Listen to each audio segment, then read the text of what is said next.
si Charles III et le prince de Galles semblent être plus unis que jamais, il semblerait que ça n'ait pas toujours été le cas. C'est ce que l'on apprend dans le nouveau livre de la journaliste Valentine Loh, Courtier. Elle se base sur un événement survenu en 2017 lors du limogeage d'un des hauts fonctionnaires de confiance de la reine Elisabeth II.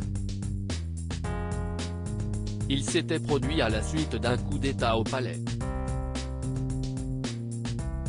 À l'époque, Sir Christopher Gate, un ancien officier du renseignement militaire, s'était vu dans l'obligation de quitter son poste de secrétaire privé de la reine en 2017 après s'être brouillé avec le roi Charles III et le prince Andrew. Seulement, le prince William n'aurait pas du tout apprécié la manière dont avait été traité Sir Christopher Gate, maintenant Lord Gate.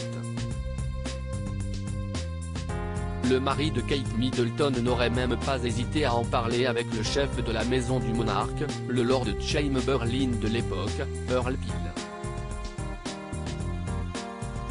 Le prince William était furieux. Il a parlé à sa grand-mère et à son père.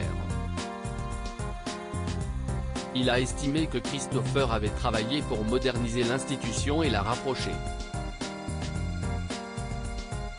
Il était préoccupé par la façon dont elle avait été manipulée, et comment Christopher avait été traité, peut-on ainsi lire dans le livre.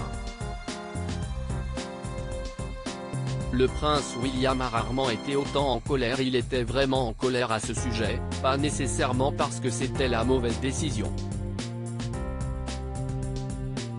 Il pensait juste que c'était traité très méchamment pour un homme qui était un pilier de l'institution de la monarchie, mais qui avait également joué un rôle incroyablement important lorsque la coalition gouvernement avait été formée, est encore écrit.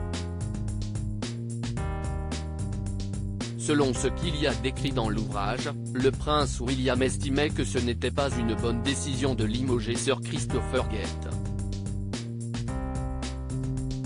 Il pensait qu'il n'avait rien à voir avec le coup d'État mené et que ce n'était pas une bonne chose de le jeter sans ménagement.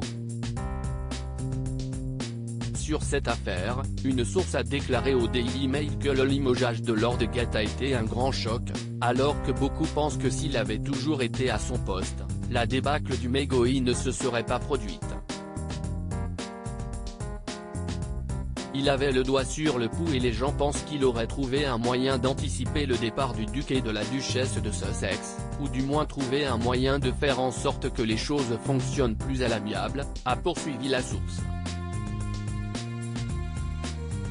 Sans doute que le prince William avait conscience de l'impact important de Sir Christopher Gate et c'est pour cette raison qu'il n'a pas digéré sa mise en retrait. Aujourd'hui, les tensions semblent être apaisées entre le père et le fils. Le nouveau prince de Galles est un soutien du nouveau roi d'Angleterre. Il se prépare à son tour à monter sur le trône.